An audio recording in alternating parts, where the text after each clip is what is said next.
Assalamualaikum warahmatullahi wabarakatuh. Perkenalkan, kami dari kelompok satu mata kuliah Manajemen Pemasaran. Di sini kami akan mempresentasikan hasil belajar dari kelompok kami mengenai pengembangan strategi dan rencana pemasaran, di mana susunan kelompok kami terdiri dari satu Maulana Bayu Aji Sugiarto, yang kedua Dwi Mulya Fauzi, dan yang terakhir saya sendiri Sigit Prayitno. Langsung saja, untuk materi kali ini mencakup beberapa poin. Secara garis besarnya yaitu mengembangkan strategi ketika ditambahkan dengan perencanaan pemasaran maka akan tercapai target yang diinginkan. Mengembangkan strategi dan rencana pemasaran. Proses manajemen pemasaran adalah strategi dan rencana pemasaran yang mendalam dan kreatif, yang dapat memadu kegiatan pemasaran. Pengembangan strategi yang benar sepanjang waktu memerlukan bauran disiplin dan fleksibilitas.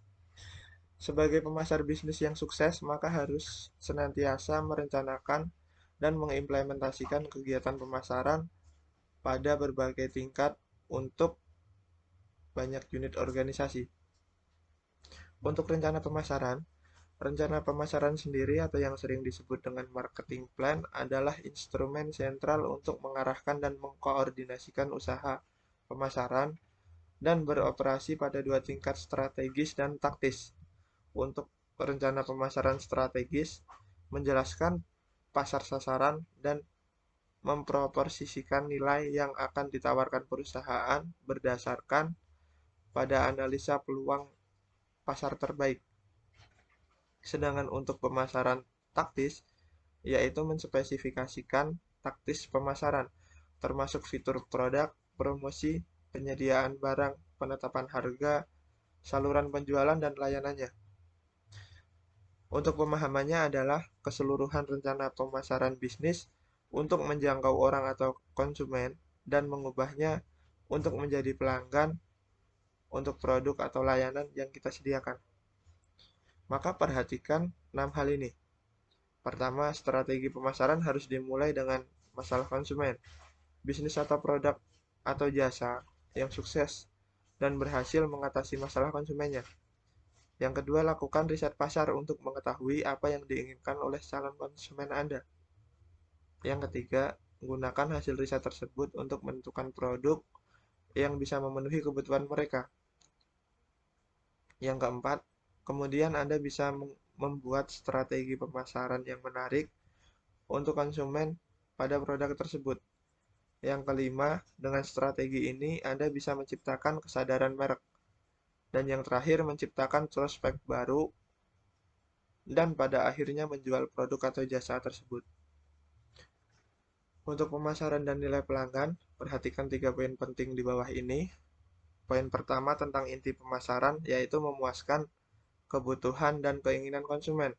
Untuk sasaran bisnisnya, yaitu penghantaran nilai pelanggan yang menghasilkan laba atau keuntungan untuk kita sendiri.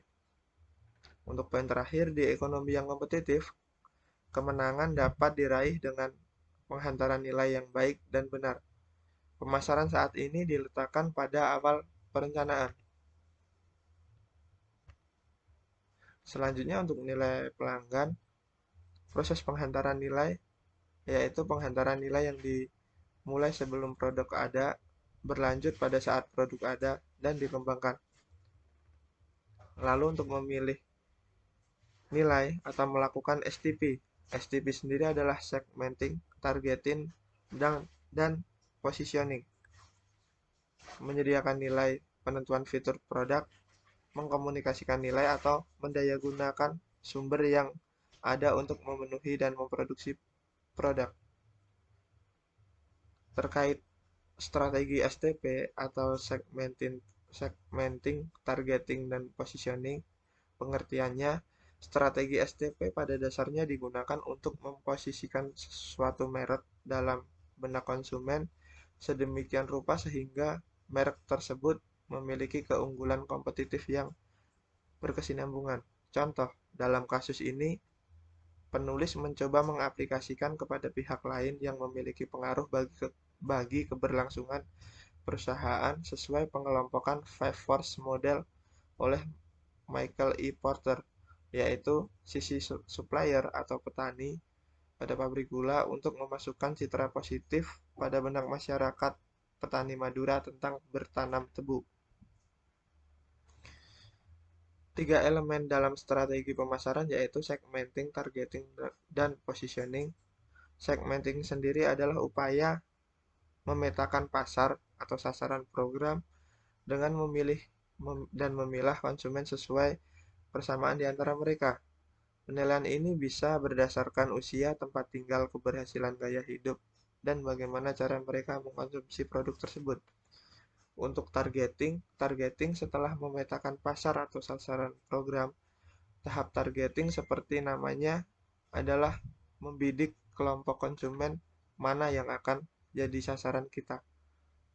Untuk positioning, apabila target pasar atau sasaran program sudah jelas, positioning adalah bagaimana kita menjelaskan posisi produk kepada konsumen. Apa beda produk kita dibandingkan kompetitor, dan apa saja keunggulannya. Untuk rantai nilai bisa dilihat seperti gambar tersebut, ilustrasinya. Gambar tersebut berasal dari buku Philip Coulter DC. Dan kemudian untuk penjelasannya, rantai nilai menurut Michael Porter dari Harvard menyatakan rantai nilai sebagai alat untuk mengidentifikasikan cara menciptakan lebih banyak nilai pelanggan. Menurut model ini, setiap perusahaan merupakan sintesis dari beberapa kegiatan menghantarkan dan mendukung produksinya. Rantai nilai mengidentifikasikan 9 kegiatan yang secara strategis relevan, 5 kegiatan primer, dan 4 kegiatan pendukung yang menciptakan nilai dan biaya dalam bisnis yang spesifik. Sesungguhnya, keberhasilan perusahaan tidak hanya bergantung pada seberapa baik kinerja setiap departemen, tetapi juga pada seberapa baik perusahaan mengkoordinasikan kegiatan departemen untuk menjelaskan proses bisnis inti.